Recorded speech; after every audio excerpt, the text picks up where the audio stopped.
Dans les faubourgs d'Oulan-Bator, la capitale du pays, en ce lumineux jour de printemps, les missionnaires de la Consolata célèbrent l'anniversaire des 20 ans de leur installation en Mongolie. Ces pères et sœurs venus du monde entier répondent à un appel lancé en 1901 par le père italien Joseph Alamano à accompagner l'annonce de l'Évangile par les jeunes églises sur tous les continents.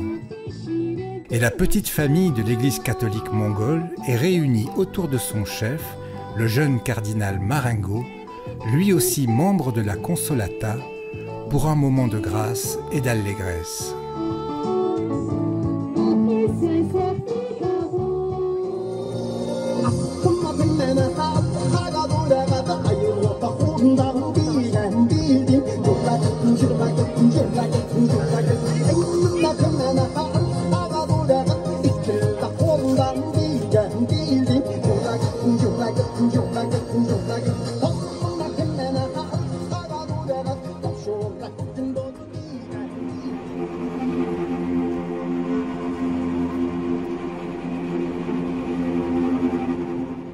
Il y a 20 ans, ces jeunes missionnaires ont découvert un immense territoire à la longue histoire, enclavé entre les deux géants que sont la Chine et la Russie. Ils ont appris à supporter l'un des climats les plus rigoureux du monde, à évoluer dans ce pays vaste comme 3 fois la France, dont la densité de population est la plus faible du monde et dont presque un tiers de la population a conservé le style de vie nomade de ses ancêtres. Ils sont allés à la rencontre de ces hommes et de ces femmes accueillants et curieux de tout que l'histoire a isolé du reste du monde. Et pourtant, quelle étonnante histoire fut celle de ce peuple singulier. Le nom même de Mongol fit résonner pendant des siècles le fracas des conquêtes et des massacres dans les consciences de la Pologne à la Corée, de l'Indonésie à la Turquie. On se souvient des Huns d'Attila, mais surtout du plus grand empire d'un seul tenant qu'ait connu l'histoire, quand au début du XIIIe siècle, les Mongols s'unirent sous l'autorité d'un homme d'exception dont le nom était Gengis Khan, l'empereur océanique. Excepté à ses extrémités, le Japon et l'Égypte, nul ne fut en mesure d'opposer de résistance à leur déferlante. Pendant 150 ans, l'Asie vécut sous leur autorité et une paix civile inédite succéda aux horreurs de la guerre. Cette paix sécurisa les échanges entre les mondes par la route de la soie, dans un climat de tolérance religieuse absolue où coexistèrent les religions d'Extrême-Orient, bouddhisme, taoïsme, celles d'Occident, islam et christianisme, avec les religions traditionnelles des peuples de la steppe.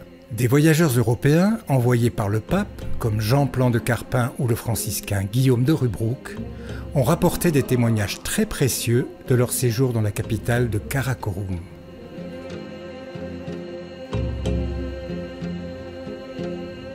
Abbiamo dei reperti archeologici che ci dicono che la fede cristiana, soprattutto nella sua versione siriaca o nestoriana, era praticata, conosciuta qui in epoca antica. E questo ci fa anche dire che ecco, il cristianesimo non è una religione straniera che è arrivata qui a un certo punto in epoca moderna, ma è una tradizione religiosa conosciuta in antichità. È interessante ed è utile e importante riferirsi a questo passato. Quand les parties de leur empire se furent effondrées l'une après l'autre, les Mongols revinrent habiter leurs terres et reprirent leur mode de vie ancestral sous la surveillance continuelle de l'Empire chinois. En 1640, un prince mongol descendant de Gengis Khan, Zanabazar, fut reconnu comme la réincarnation d'un grand saint tibétain. Son génie protéiforme lui permit d'adapter le bouddhisme au caractère de son peuple, à ses traditions et à créer une religion nationale, sœur du bouddhisme tibétain. La Mongolie devint alors une forme de théocratie bouddhique et les autres religions furent peu à peu éliminées. Du XVIIe au XXe siècle, la Mongolie ne fut plus qu'une province pauvre de l'Empire chinois, conquis par leurs cousins mandchous. À partir du XIXe siècle, les missionnaires européens, notamment les Belges cheutistes du Cœur Immaculé de Marie, fondèrent leurs premiers établissements en Mongolie intérieure. Ci fu un interessamento dei gesuiti, di francescani e poi di lazzaristi francesi e CICM alla componente mongola del grande impero cinese. Per cui abbiamo diversi, è interessante leggere i diari dei missionari lazzaristi dell'Ottocento che avevano fatto dei tentativi di esplorazione di questi territori.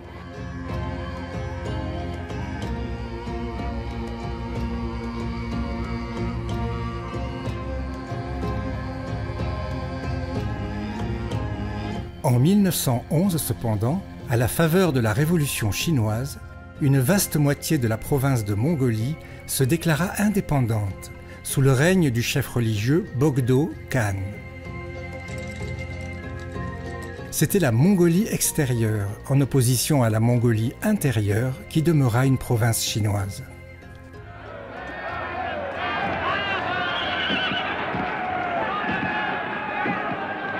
La Mongolie était passée sous contrôle russe et devint en 1922 le premier État socialiste en dehors de l'Union soviétique.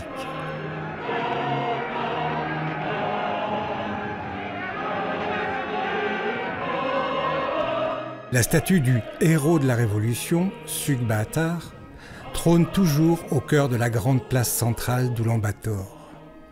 Cet engagement précoce dans le bolchevisme vaudrait à la Mongolie un traitement économique et social privilégié. Elle serait une vitrine du socialisme où l'illettrisme serait combattu avec succès. Elle aurait aussi à subir le cortège habituel de répression politique et surtout religieuse. Le bouddhisme et les religions traditionnelles furent physiquement éradiqués au prix de milliers de morts et l'athéisme fut la doctrine obligatoire. Le culte de Gengis Khan lui-même, ramené au rang d'un simple oppresseur féodal, fut sévèrement découragé. Entre 1989 et 1992, la Mongolie prit le train des républiques soviétiques et des pays satellites de Moscou pour reprendre sa liberté et se constituer en authentique démocratie. Son principal souci devint de maintenir un équilibre entre ces deux voisins géants. La liberté de culte fut assurée, le bouddhisme prit un nouvel élan et les missions étrangères, protestantes et catholiques, pénétrèrent dans un pays qui ignorait tout de la religion. Gengis Khan et ses fils sont redevenus les esprits tutélaires d'une nation qui s'est pourtant résolument engagée dans la paix.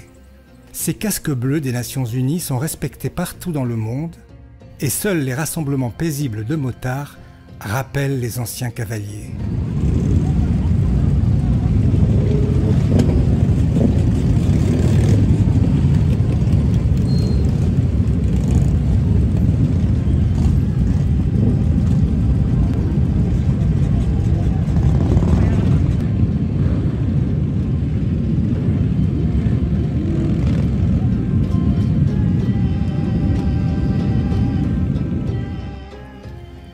Aujourd'hui, dans un pays dont les sites inviolés, avec leurs troupeaux et leurs pasteurs, rappellent les commencements du monde, l'Église catholique de Mongolie annonce l'Évangile à un peuple qui ignore tout de la foi chrétienne et la découvre comme une nouveauté apportée avec tant d'autres par la démocratie.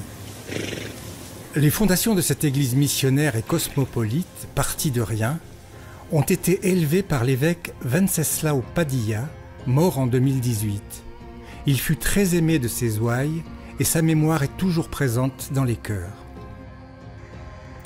Yes, he was one of the first 3 missionaries came into Mongolia in 1992. He was a Filipino and he was very touching to everybody in Mongolian church. He cares about all the children and the elderly, everybody, the young people, especially the younger ones. He was very caring to us. Until now, we still miss him very much. Work well, huh? Especially the local Mongolians, they treat him as if he's the real grandfather. So they call him Owo, which means grandpa. You know, I was with him for so long. He is a really good example for us of, you know, putting our faith into action. La sua testimonianza continua nel fatto che lui è sepolto in terra mongola. E ricordo che una catechista, quando diede una catechista mongola, quando diede una testimonianza, disse: lui adesso è diventato polvere della nostra polvere, terra della nostra terra, si è mescolato così profondamente a noi da diventare parte della nostra terra, e questo è un segno grandissimo e ci fa pensare come si evangelizza con la vita ma anche con la morte.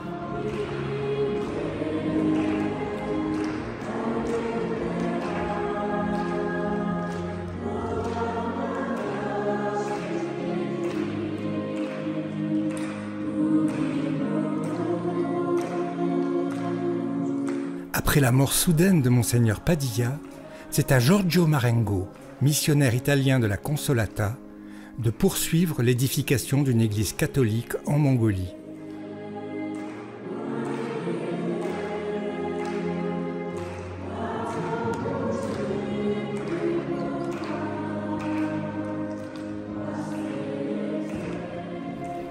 Il se souvient des premiers moments passés dans cette terre inconnue.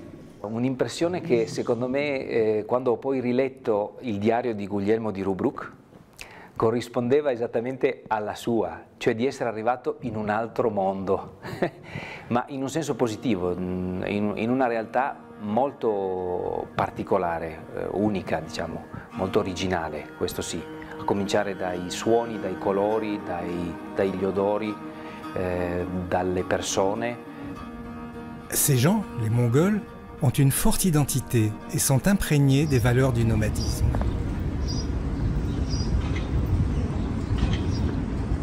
One thing, Mongolians, they are proud to be Mongolians. Even the small children, they are so proud to be Mongolian. And they have expression in Mongolian saying, be Mongol, I am a Mongolian. Even when they are small.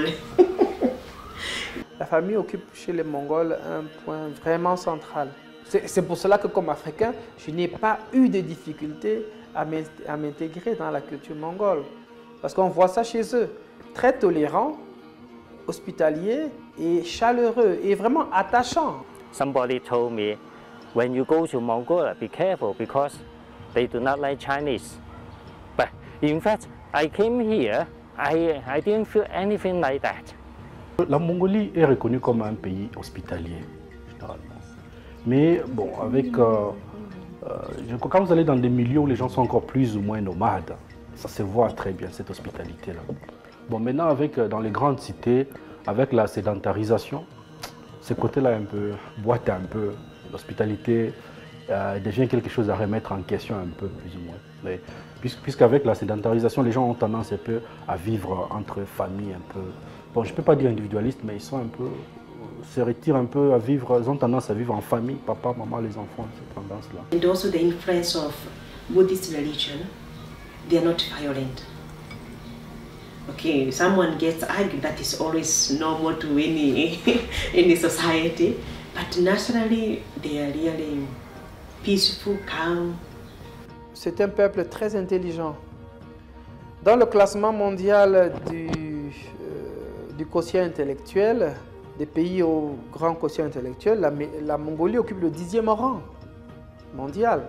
C'est pour cela qu'ils n'ont eu aucune difficulté à maîtriser, à s'approprier l'outil informatique, Internet et tout ce qui va avec.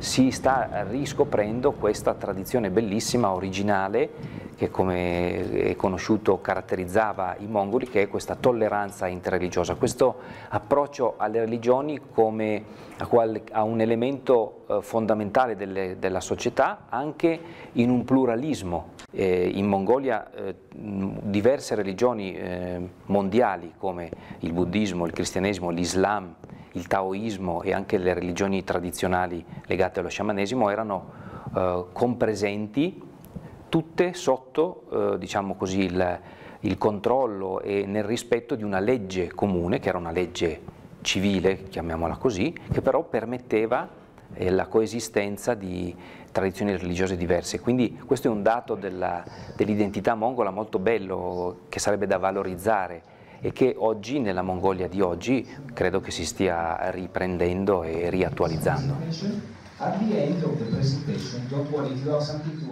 Le clergé de cette église de 1500 fidèles pour 3 millions d'habitants est essentiellement international. Il ne compte pour l'instant que 2 prêtres mongols. 22 nationalités de tous les continents et 11 congrégations sont présentes. Est-ce là une force ou une faiblesse? E direi che questa è una risorsa comunque, perché aiuta anche i nostri fedeli mongoli a percepire l'universalità della Chiesa e il fatto che coloro che si sono consacrati al Signore per annunciare il Vangelo provengono da esperienze, culture, tradizioni diverse, e questo è un gran segno veramente di universalità. That is exactly the Catholicism. That is the meaning of Catholic. Yeah, we are not bounded by a certain area, a certain country. It's really a church for everybody all over the world. Sometimes if our young people, they will also be surprised. How comes that you coming from different country, you can stay all together? Do you have any conflict, culture shock, cultural conflict? That is a time for me to catechize them, yeah, to present them a certain phase of the church. During the Mass, the Sunday Mass, actually, it's like a UN meeting. We have Indonesians, Malaysians, Filipinos, Koreans, Mongolians themselves, and this is more of us actually, Jesus Christ fueling the unity among us missionaries to continue to do the mission for the Mongolian people.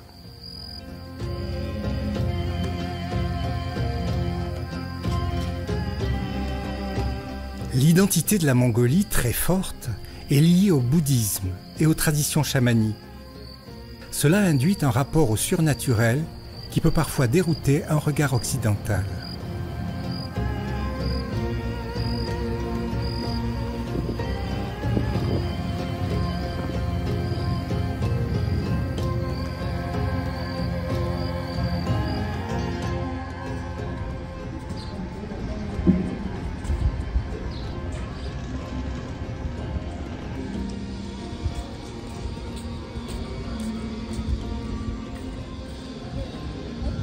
Mongolian, they also have faith. For example, they believe they are spirits. They believe on the blue sky. This traditional belief. Also going to the mountain, you know, Jesus also he went to the mountain. Many prophets, they went to the mountain to pray, to have that God is talking there and alone, and the feeling that the presence of God. Mongolians, we are very deep spiritual people, and then when you go to the countryside, people pray. It's we are more close with the nature. We're more close with something that we believe. And the modern way, some people we may lost that sense. But ordinary people, they don't bother so much about religion. Only when they need something to be prayed for, they will go to the monk to ask something. Things happen, they will ask the monk what we will do. That's all. The pertinence of the mission here. It is like starting from zero again. And to have that idea of going there and laying the first foundations of the Catholic Church here actually gave me the sense of I want to go there. L'Église de Mongolie a noué très tôt des relations cordiales avec le clergé bouddhiste et a accompagné en 2022 le supérieur du monastère de Dashoilin lors d'une rencontre avec le pape François au Vatican.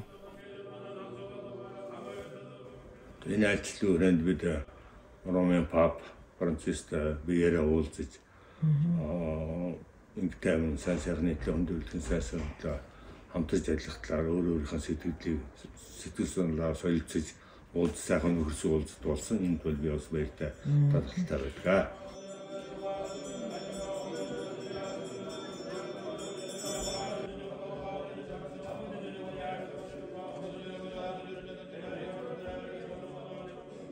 Өнөөдөр хүн ямар шашин зүтгэр ис самард байгалийн аюул төзөлд болж штэ. Салхи шуурга болж байна, ганцууд болж байна, үсгэлэн зовлон болж байна. Энэ бүгд зовж саналж байгаа тэр хүнд туслах явдлууд хүн төрөлхтний нинжин сэтгэл болохоос ямар шашинтай хамаагүй бүгдөө тэнд хамтарч ажиллах, хамтар туслах талаараа бид ярилцаж байдгаараа бидний дотны харьцаатай байдаг. Тэгээ биеинтэйгээ бол дотоод шашныхаа мөн сур бид бүхэнд өөрөөсөө дордороо аль чашны сургаал номлог судалж үзэж байгаа шүү дээ. Тэгээд тэрийг ойлгоод мэддэг үсэ биеинтэй хүндэтгэлтэй хандаж ингэж байдаг юм аа. Энэ дээр бол амирын асуудал зөрчилтэй өнөөдөр хүртэл Монголд дэлгэрч байгаа олон шашны хооронд ямар нэг маргаан зөрчилтэй байхгүй явж байгаа гэдгийг би сонслоо хэлж байна. Nella Mongolia dal 92 in avanti c'è stato la necessità di un riconciliarsi con questo passato recente in cui la religione aveva rappresentato un elemento di pericolo, di rischio in questa società è quanto mai importante per persone come noi che rappresentano una tradizione religiosa darsi del tempo per riuscire a creare queste relazioni di fiducia reciproca. Cette église naissante coexiste avec une église orthodoxe elle aussi peu nombreuse et surtout avec l'univers des églises protestantes considérablement plus étendu. Sicuramente il rapporto esiste ed è anche positivo, soprattutto con le chiese evangeliche nate dalla Riforma, quelle più tradizionali. Ieri ho fatto un incontro con i responsabili della società biblica mongola, che rappresentano un impegno molto significativo perché hanno offerto a tutte le denominazioni cristiane il testo della Bibbia in lingua mongola. Stiamo collaborando con loro per arrivare ad avere anche una versione cattolica con i libri deuterocanonici, per cui c'è un rapporto direi molto costruttivo, molto bello.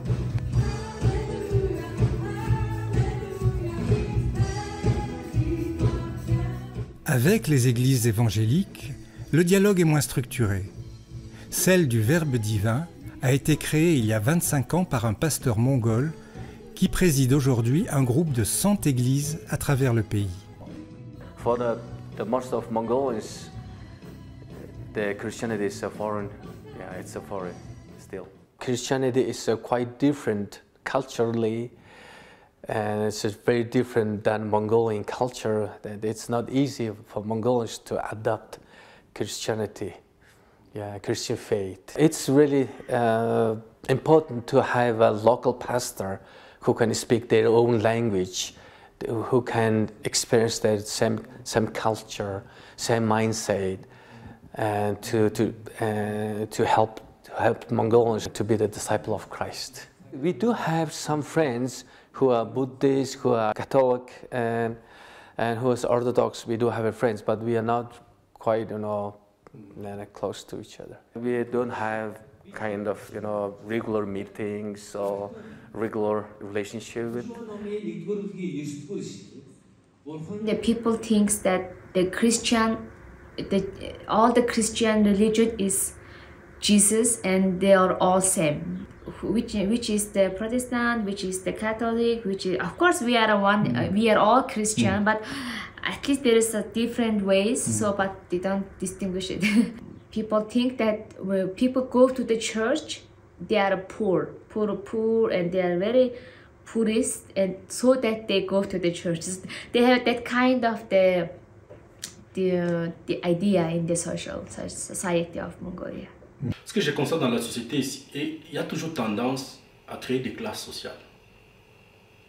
Ça veut dire quand quelqu'un est par exemple un docteur, un PhD, il ne se sent pas toujours à l'aise avec quelqu'un qui n'a pas le même niveau que lui en termes d'études ou en termes de revenus. Les gens, ils viennent à l'église et parfois quand ils ont de bons emplois, ils ont de bons salaires, ils changent de statut social, ils ont tendance à se retirer, de ne plus venir se rassembler avec tous les pauvres avec lesquels on se rassemblait quand on était à leur niveau. Être chrétien, ce serait comme une trahison à la culture, à la tradition du pays. Alors c'est facile pour par exemple un Mongol qui est bouddhiste de mettre la statue de Bouddha dans son bureau du travail que de trouver un chrétien mettre une croix dans son bureau. C'est très difficile. Les missionnaires doivent aussi tenir compte d'un contexte mental très différent du leur, une sorte de pragmatisme religieux qu'il faut vaincre dans l'esprit des catholiques locaux. Quand quelqu'un a encore cette mentalité du bouddhisme, par exemple, il vient à l'église, il aura toujours tendance à attendre qu'il ait un problème pour partir à l'église. Et à ce moment-là, il pourra parler au prêtre pour que le prêtre prie pour lui.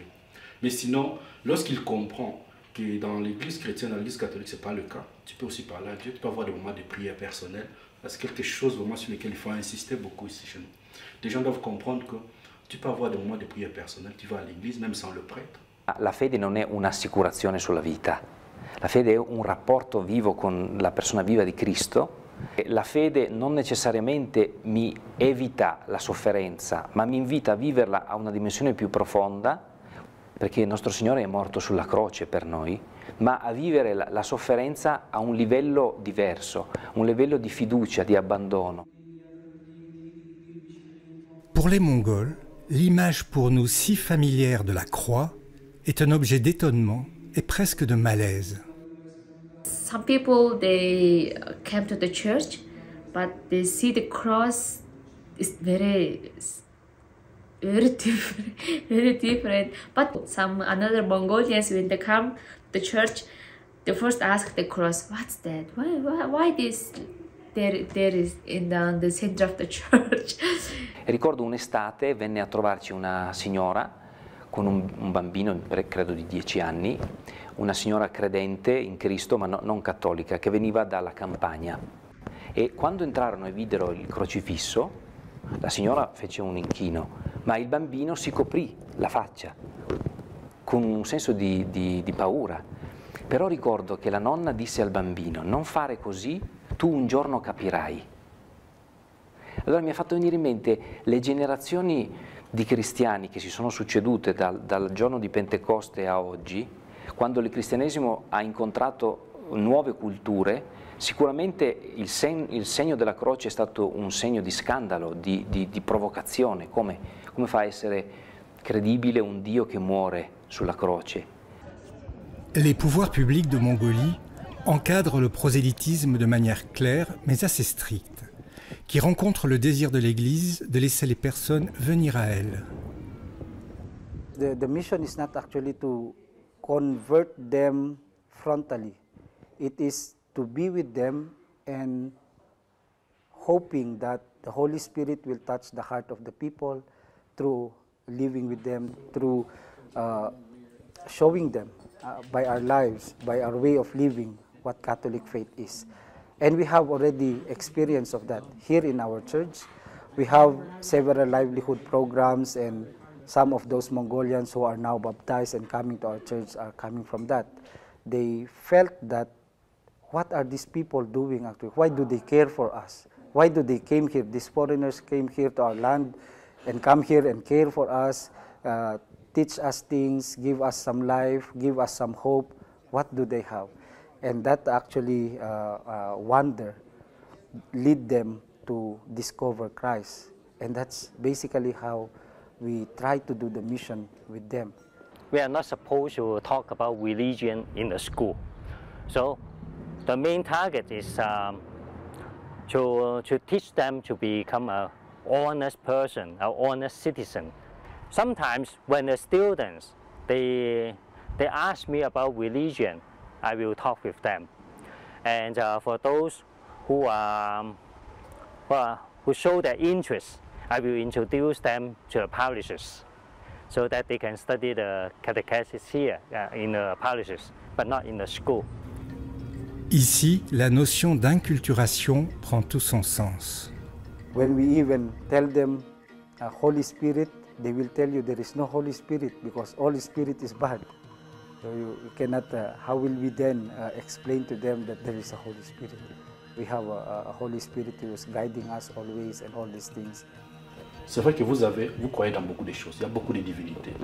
Parfois, ils croient dans des statues, des arbres. J'ai vu même des gens prier, s'adresser à un arbre. Ça, j'ai vu moi-même. Ouais. Avec des tiges d'allumettes, ils font des cérémonies, s'adressant à un arbre. Donc, cette ouverture-là nous permet maintenant de leur parler de Dieu. Pour leur dire, en réalité, les arbres sont des créatures. Mais il y a quelqu'un qui a créé ces créatures. Il existe. C'est les dieux qui nous sont venus vous apporter. But one thing that is very, very near to the hearts of the Mongolians is actually the shepherd. Jesus Christ as a shepherd, because they themselves are nomads, they themselves are shepherds. They are all vulnerable like the sheep if the shepherd is not there. And that is how we enter also in the way they understand our Catholic faith. Christ is here for us, shepherding us like you are shepherding actually in the wilderness. Discovering that I cannot tell theological realities to the people here because they will never understand, will bring me actually to the basic of my faith, will bring me to the basic of my experiences, why I am here, why I become a priest, why I left my country and come here in Mongolia, why would I spend my life trying to present to them who Christ is.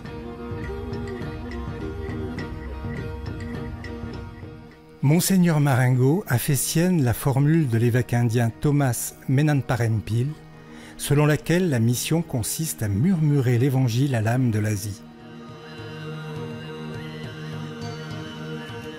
Sussurrare è un atteggiamento che presuppone un rapporto di amicizia tra persone, non si sussurra alla prima persona che si trova per strada, ma si sussurra qualcosa di prezioso a una persona che si ritiene amica e con cui c'è una profonda intesa. E questo implica da parte nostra dei missionari un grande cammino di conoscenza, di approfondimento continuo di quali sono le dinamiche del cuore mongolo e entrare in una profonda empatia con questo popolo per essere in grado poi di offrire quello che abbiamo, che è il dono del Vangelo. Au sein de l'Église de Mongolie, les missionnaires du Cœur Immaculé de Marie, CICM, ont joué un rôle pionnier et méthodique par une action continue et multiforme. CICM est présent en Mongolie depuis 1992. Lorsque le pape Jean-Paul II a demandé à la congrégation de s'occuper de ces terrains missionnaires, de ces territoires missionnaires.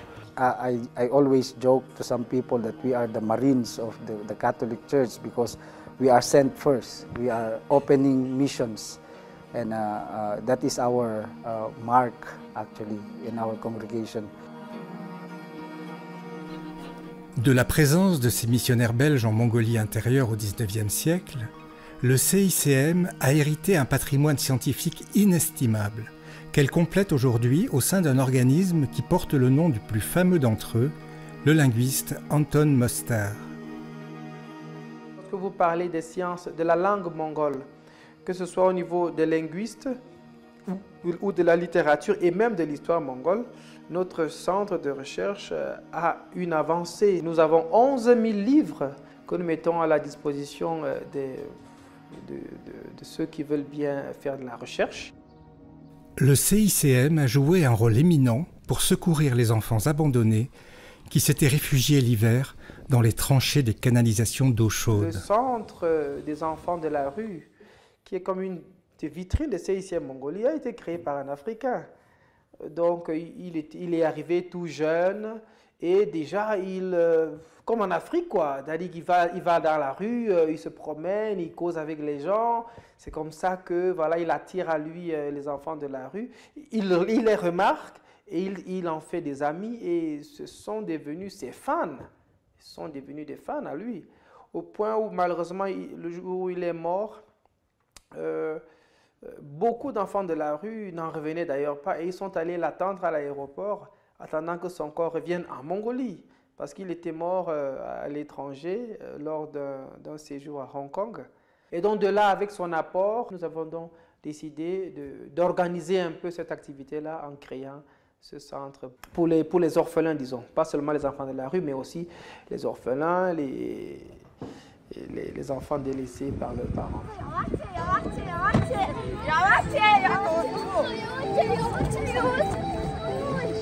En été, les enfants sont envoyés à la campagne, dans un camp d'été moins confiné que l'orphelinat.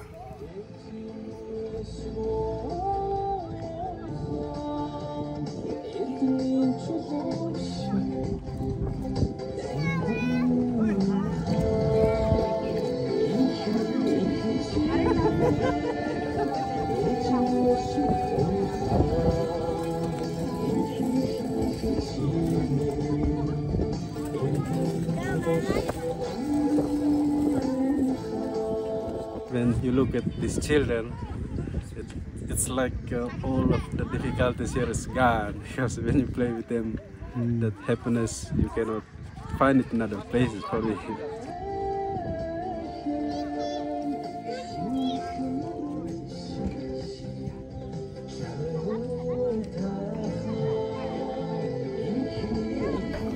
Би 8 настайдаа энэ төвд анх иржсэн хүүхэд байхдаа.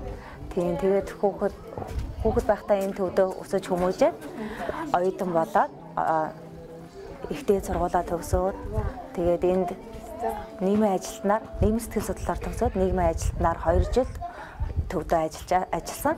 За тэгээд ажлын дараа магистраар сурахаар явсан. Тэгээд Филиппин улс руу. Тэгээд Филиппин улсаас сураад одоо энэ төвдөө яг сэтгэл зүйчээр ажиллаад байж болж байгаа юм. Зарим хүүхдүүд хэвшлэн бие алаад жаргалтай гэж тэгээд ад жаргалтай байгаа боловч цаанаа бол мэдээж нөгөө юмсан хайлтах хэрэгтэй хамттай биш байгаа учраас ад жаргал байгаа боломжтой байгаа.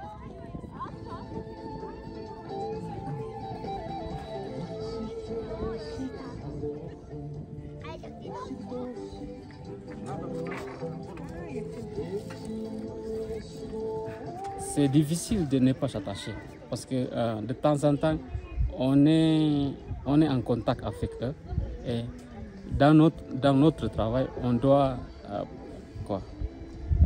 être proche avec eux parce qu'on ne peut pas gouverner les gens qu'on ne connaît pas, c'est ça. Donc on doit se rapprocher mais ce n'est pas trop s'attacher. We just play with them. We don't come to teach the religion directly, but little by little what we are doing is maybe with our presence, they will know one day these guys belong to the Catholics and followers of Christ. Beaucoup de temps c'est fatigant, honnêtement. Mais comme tu vois l'enfant quand il sourit, les fatigues est partie parfois.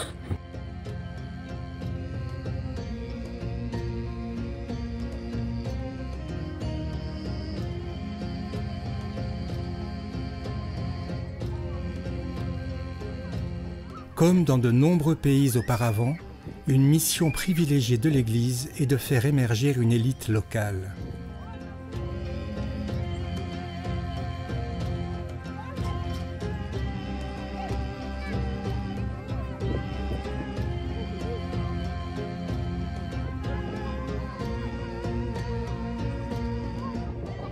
Nous les accompagnons au début. Après, on leur laisse faire aussi. Et après, on observe. Et je dois dire que c'est ça un peu qui est notre marque distinctive. C'est-à-dire que former l'élite locale. Cécilia travaille aujourd'hui comme responsable de la communication de l'Église mongole. Elle fait partie de ces jeunes chrétiens dont le père Hervé avait remarqué le potentiel. Father Ernesto and Father Irwe, they sent a few girls to study in the Philippines to get some formation about the spirituality and the catechism, etc. So he allowed me to send to the Philippines to study English, and then also pastoral leadership formation. And I spent 2 years in Philippines to study English and information. Le père Hervé est aussi musicien professionnel. Il a pris en charge l'apprentissage de la musique par des enfants, dont il espère faire les membres d'une chorale. Il aimerait qu'ils contribuent plus tard à créer une musique originale pour la liturgie mongole. Parce qu'on a constaté que les enfants des chrétiens n'avaient pas le même engouement à aller à l'église comme leurs parents. Donc en général, quand ils vont à l'église, il y a des groupes. À l'église, il y a des chorales, il y a les musiciens. Donc ils pourront aussi aider dans ce domaine-là quand s'ils le voudront bien.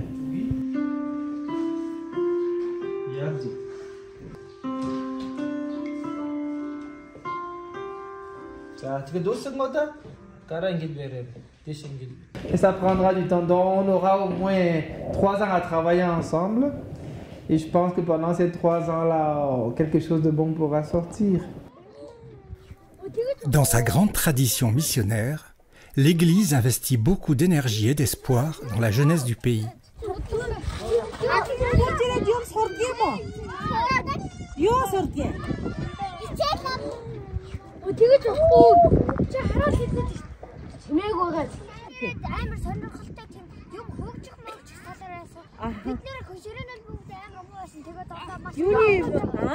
They stay here whole day, but they feel also like we are family. Like a family, they eat food, they sleep, everything that we have, we provide. Now we help them also some to go to school. And I give what I have, playing and being together and close to them. This is the way that I am called to live. Les ressources naturelles du sous-sol de la Mongolie sont considérables et leur exploitation enrichit déjà le pays. Mais pour les nomades qui se sont sédentarisés dans les villes, la vie est souvent difficile, surtout l'hiver.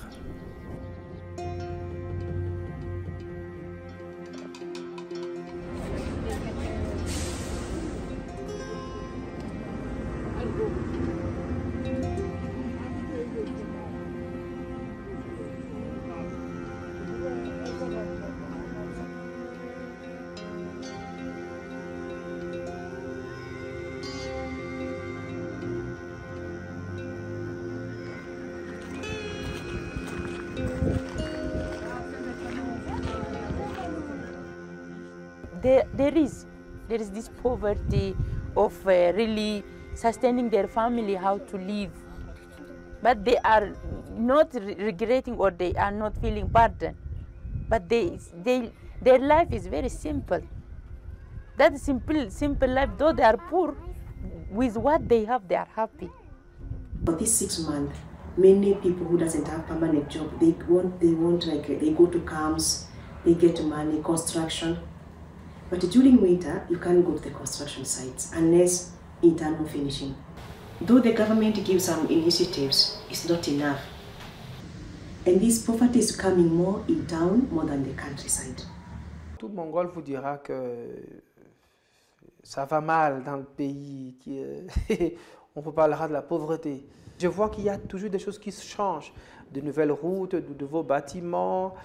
Je vois comment la Mongolie a fait un saut vers le monde numérique sans transition. Donc, une pauvreté, oui, mais peut-être à un certain autre niveau dans le futur. Et même maintenant, je vois déjà une certaine pauvreté au niveau du sens de la vie, dans le sens que le modèle capitaliste qui est proposé, c'est ce modèle que je vois proposé ici qui risquera d'appauvrir l'homme, c'est-à-dire on a ouvert les vannes aux emprunts bancaires à outrance. Dans sa paroisse d'Arvayer, à 500 km de la capitale, le père Dieudonné fournit une école primaire aux enfants déshérités, quelle que soit la religion de leurs parents, mais aussi un atelier de couture aux femmes indigentes et un service inattendu. Dans notre zone ici, ce n'est pas toutes les familles qui ont des douches. les endroits pour prendre bain, vu la difficulté du climat, mais aussi parfois aussi peut-être la difficulté d'avoir de l'eau dans chaque famille. Alors pour aider, pour donner notre contribution à cet aspect, on a dû construire des douches publiques. Le père Dieudonné appartient aux missionnaires de la Consolata. Pour les 20 ans de l'installation de cette congrégation en Mongolie, le père Peter, un prêtre coréen supérieur pour l'Asie, a offert à la paroisse une statue originale de Marie consolée et consolatrice.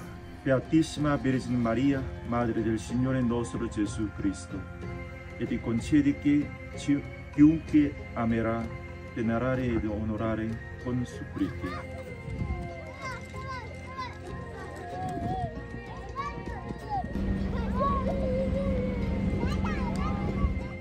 Appartenir à une jeune église est stimulant, mais pourrait décourager dans un monde où la quantité est si souvent valorisée. Le christianisme n'est pas une question de démocratie, ce n'est pas une question de nombre. C'est une question d'engagement, même individuel, même dans votre petit coin seul. Vous pouvez témoigner du Christ, vous n'avez pas besoin du nombre pour témoigner du Christ. Il y a une petite église vivante, là où elle est, qui témoigne du Christ dans la toute simplicité. Pour moi, je pense d'ailleurs le contraire, c'est une chance. Parce que l'Église s'est toujours développée à travers les minorités. Et c'est comme le grain de moutarde. Et comme c'est écrit dans la Bible, planté, il devient un arbre, là où même les oiseaux du ciel viennent se cacher et faire leur nid. C'est dans cette petitesse, dans cette minorité, que Dieu fait comprendre que sa grâce est suffisante à ceux qui croient en lui. Non? Et la grâce ne vient pas toujours dans la grandeur, surtout dans la petitesse. Cette germination du grain de moutarde de la parabole, qui peut mieux l'incarner qu'un jeune prêtre mongol?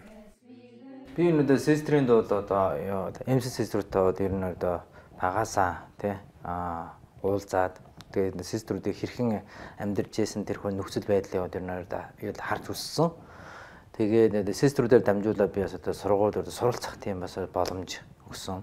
Тэгж байж дараа нь Father Kim бас одоо Монгол 2000 онд ирж байсан. Тэгээд 2003 онд тэр хүн үүсэн байгаа. Тэгээд бид нэр ер нь 2000 оноос ахвал бас шашны одоо хичээл ер нь одоо сурдаг байсан. Тэгж байж илүү одоо бурханд итгэж эхэлж байсан. Би бол одоо 2003 онд одоо тэр хаан улсын дээр анхны ариун гал хүртчихсэн. Одоо тэгээд усан баптизм буюу ариун гал хүртчихсэн хүмүүсүүдийн нэг. Тэгээд тэр шүн бол би одоо яг Тэнгэр бурхны дуу хоолой сонсож байсан. Мөн бас би одоо манай систрүүд болон Father Kim мөн бас бусад missionaries те яг шашин дээр дэргэжчдийн ингээд уулзаад ирж яхад ялангуяа Father Kim-ыг би гайхдаг байсан. Солонгос хүн бас систрүүд гэсэн гадаад хүн. Тэгээ энэ одоо Монголын одоо нөхцөл байдал хүндхэн. Одоо ч бас амаргүй бүр 90-д онд бүр хэцүү үе байсан. Тэр үед яагаад Монголын ердөө сонгосон бэ? Яагаад та нарт манай Монголд ирсэн бэ гэж асуух үед надад зүгээр загалмайг л зааж өгчээсэн. Загалмай буюу одоогийн бидний итгэж байгаа Тэнгэр бурхан. Тэ? Би Иесус Христос болоод Монголд ирсэн гэ. Тэгээ би хүүхдээ болсон тэр хин юм болоо гэ. Тэгж ярдаа бодож явсаар байгаа. Одоо түүний дуудлагыг хүлээн аваад одоо ингээд санаартан болоод ингээд бас энэхүү санаартны амьдралаар амьдрахын тулд хичээгээд явж байна. Тэгээд ер нь бол одоохондоо бид нар Монгол дахь католик шашин гэж байгаа. Тэгээд энэ одоо нэр томьёо маань одоо солигдох юм бол Монголын католик шашин болох үед одоо яг одоо Монгол одоо санаартан нууд бас олон бий болоод бас Монгол одоо яг хамтлаа. Тэр тийм цаг үе ирсэн үед л Монгол дахь биш те Монгол дахь гэсэн ямар нэгэн дотор байгааг илэрхийлж байгаа. Харин Монголын католик шашин юм ер нь нийтлэг те манай Монголын одоо нийт нь хамарсан тийм одоо хүрээг одоо дэгддэг учраас тэхийн бол бид нарт тодорхой хэмжээний цаг хугацаа хэрэгтэй болох байна.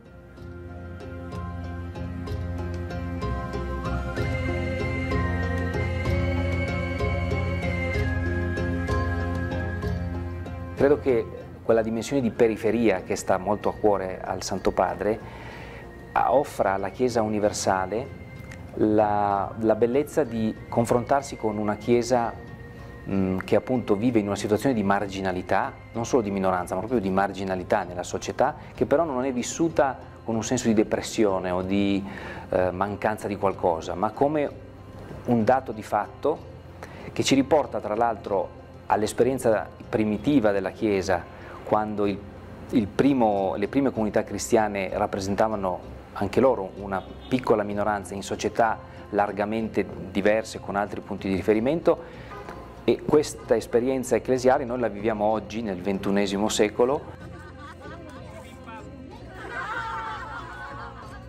magari pensando anche all'esperienza di Chiesa che stiamo vivendo in Europa, dove c'è un senso di smarrimento, un senso di insoddisfazione, di sconfitta, che a volte ci tarpa le ali e ci impedisce di vedere che Cristo risorto è presente laddove 2 o 3 sono riuniti nel suo nome, e ci spinge nel mondo a continuare la missione universale di annunciare il Vangelo.